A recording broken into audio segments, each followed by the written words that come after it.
Japan Imperialism by Kayla Silva, J.J. Defoe, Akir Frayne, Lincoln Linkogel.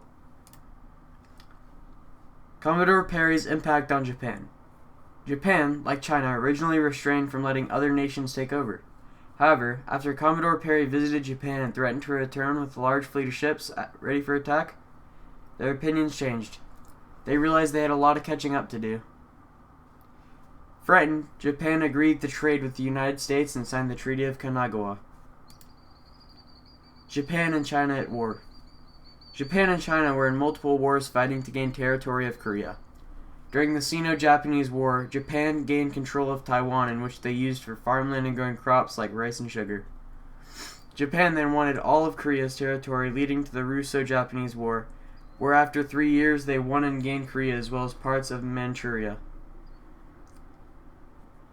This made Japan the first Asian country in modern times to defeat a European power when it routes Russia to Manchuria. Japan's goal. The sole aim of imperialism is to acquire resources from the controlled country. Therefore, it means that the main reason Japan dominated China was simply to increase their capital investment in China. Reasons and effects for imperialism. Japan was punished and threatened by the West. It became the first non-European country to industrialize. The major impact of Western imperialism on Japan came when Commodore Perry opened Japan to trade in 1854. Japan also led to the onset of the First Sino-Japanese War. Japan also had negative impacts of its own. The country suffered economically and allowed for the destruction of its infrastructure.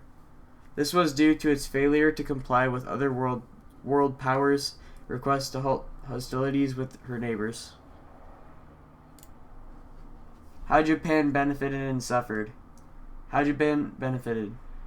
Imperialism allowed Japan to access more raw materials than they originally had. More territory was gained, creating a better economy for their country. Japan became a respected world power. How Japan suffered. Involved them in the World War II, which eventually broke down their economy once again.